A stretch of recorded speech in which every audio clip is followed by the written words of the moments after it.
Ủa?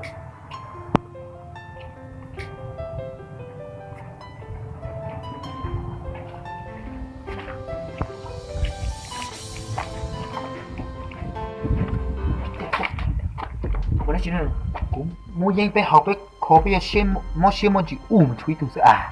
Ui gì của lo gì cũng mà không. Nhá. Ui cú thiên mà tà nào. À. Có bao tiêu cho nó khỏi giờ lo cho món chị nó ho. À. À cười rồi, giờ lo rồi. Cắt.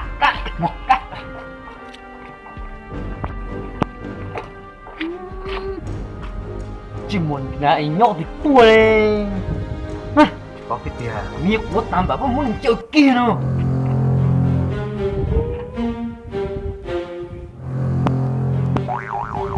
ui lo cờ thiếu.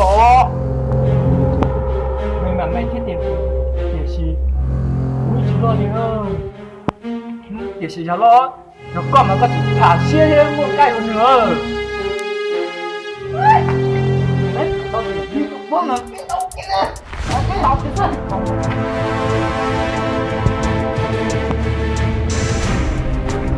Chị mua.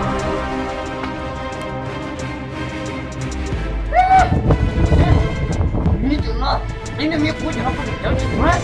Nhưng mà nó. Đi. Đâu nó chơi thì chứ đâu có cái gì đâu nè. Đâu.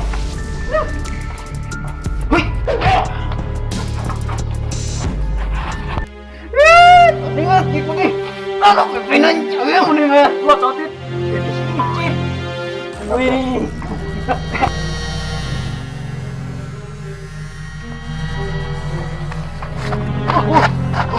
Một đã chỉ có phía từ hai bốn tám bảo con nè. Là gì quá ui. Ui đi tụi con muốn lo à.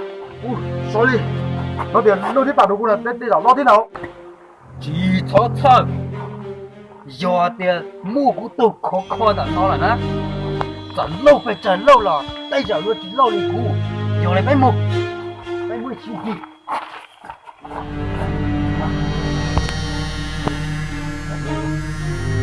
Tắt đấy.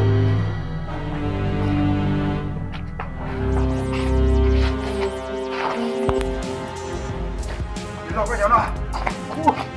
Ui sao lọ. Chúng mình nói gì giờ nhìn chứ mấy mùi chào chị. Ui lọ thế chị giờ chị sao mấy ở đây cũng là xong được mà tôi.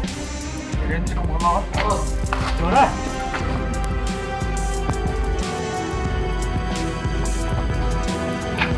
Ui trời.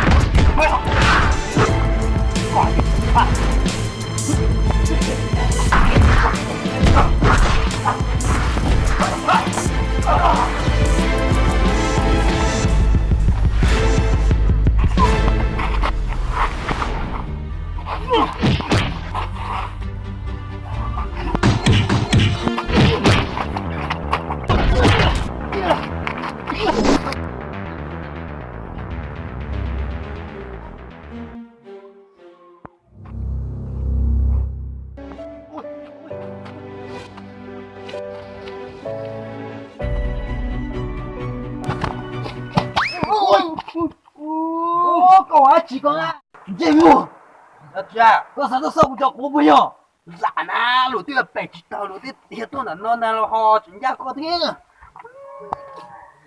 ui tôi ui có sao cú là mà ui là gì có thế sao nhóc cười mà nhớ dùng nhưng mà dùng bảo tao là tao không có Mong cho mà khác.